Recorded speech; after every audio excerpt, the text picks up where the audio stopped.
We all imagine that we have a waking mode that is very different from our dreaming mode. We go from a higher state to a lower state, involution, when we fall asleep. But what if the dream mode was the normal mode for the humans of the ancient world? What if the waking mode had to evolve from the dream mode? Young children inhabit a kind of constant dream. Many have imaginary friends. They are highly prone to fantasy. They are easy to distract.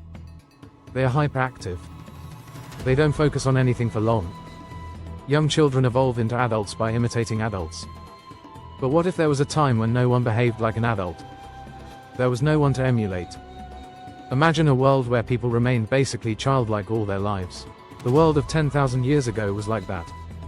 The adult world had to evolve, and it evolved from a dreamy, childlike world. Look around at the world today. Does it seem like an adult world or a childish world? Maybe humanity is still waiting to become properly adult. Mainstream religions and spiritual systems are not adult systems. They are childlike systems and even infantile. The Abrahamic God, for example, is just a representation of a father. Why isn't he a representation of a friend, a sage, a philosopher, or whatever?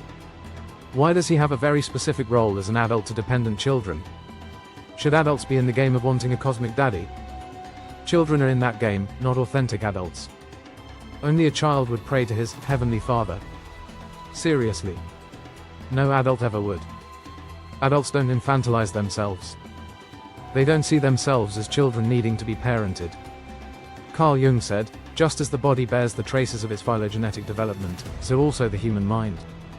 There is nothing surprising about the possibility that the figurative language of dreams is a survival from an archaic mode of thought. Robert Antoine said, prehistoric people probably noticed no difference between sleeping and waking mental states and had no reason to value dreams as a special kind of consciousness.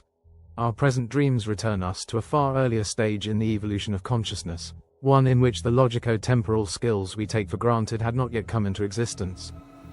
Many people today still have rudimentary logical and rational skills.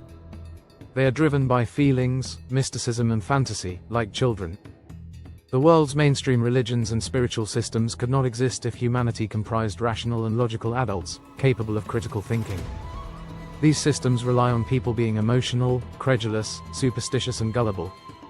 Every time we dream, we return to the human mind of thousands of years ago, before humans became conscious, before they had any good grasp of language, before they could use reason and logic effectively. In dreams, we can't focus for long, we have limited agency. We are children once again. But if we become lucid in our dream, we become adults, we become agents, we direct our own fate. Humanity is still waiting to become lucid. We need to be lucid in the waking state, never mind in dreams.